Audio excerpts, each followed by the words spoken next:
Hello everyone. So let's solve today's problem. In-order successor in BST. And in this problem, we have been given a node X, and all we have to do is to find its in-order successor. So firstly, what is in-order successor? So it is nothing but the next larger element in this BST. Since the in-order traversal will give us the all the nodes in a sorted format. So considering this example, 2, 1, 3. So the in-order traversal would give us 1, 2, and 3.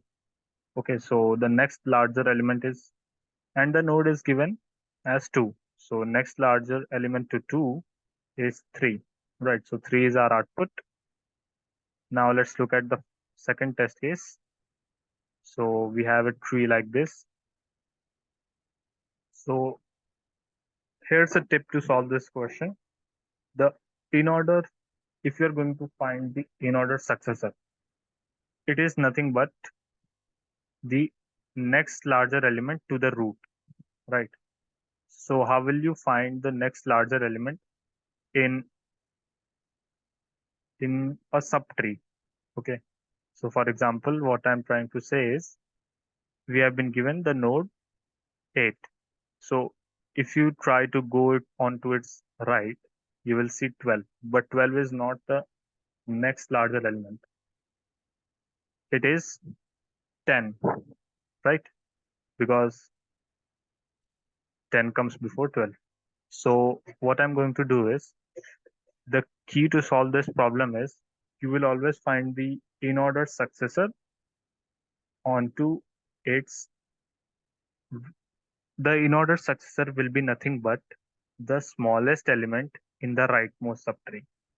For example, if I break it down, the in order traversal of this tree would be 4, 8, 10, 12, 14, and 20, 22. Right. So clearly, the next larger element is 10.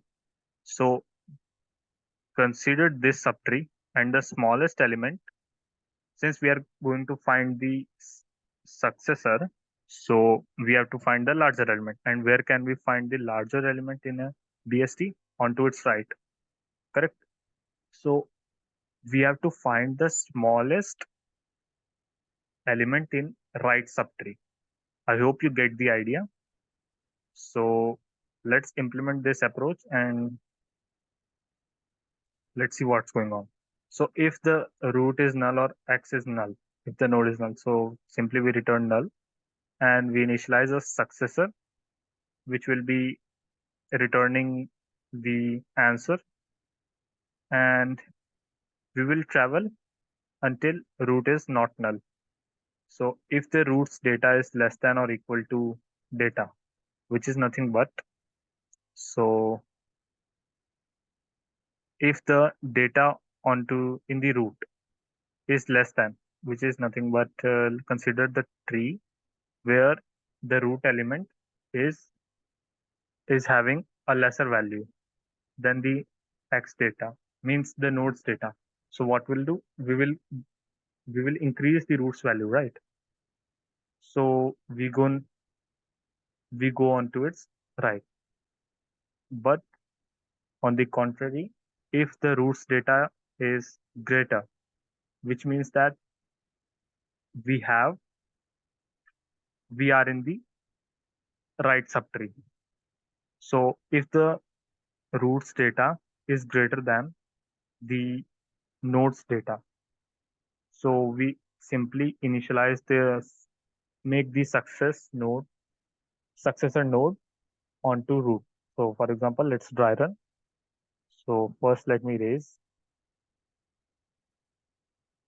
So when we execute while root, so initially the root is here, and if roots data is less than or equal, so roots data and the node is here.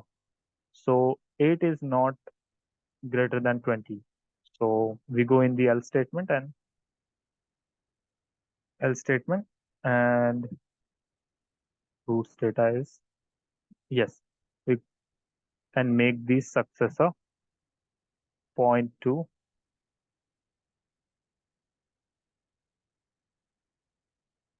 make the successor point onto root and make the root travel on the left.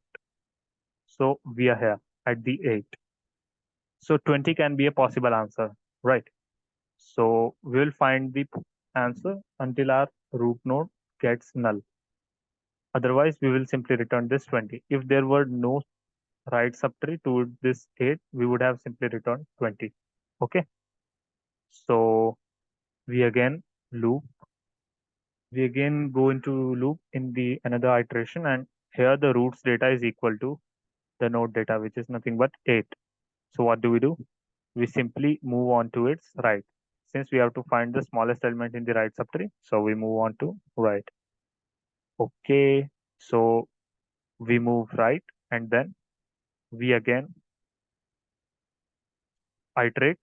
So if the roots data is less than or equal to x data, so 8 is not less than, so 8 is less than 12, right? So what do? We find the smallest element. And where can we find the smallest element? On the leftmost portion. So we simply travel to left and we make the successor point onto here. So successor is here initially, and then we go to left. So it is nothing but 10. Okay. So while root, so root is at 10 and 10 is not smaller than 8. So we make successor now point on this 10 and we go on to its left. So as soon as we go to left, the root becomes null and we come out of this loop and return 10 as our answer. So let's submit this code.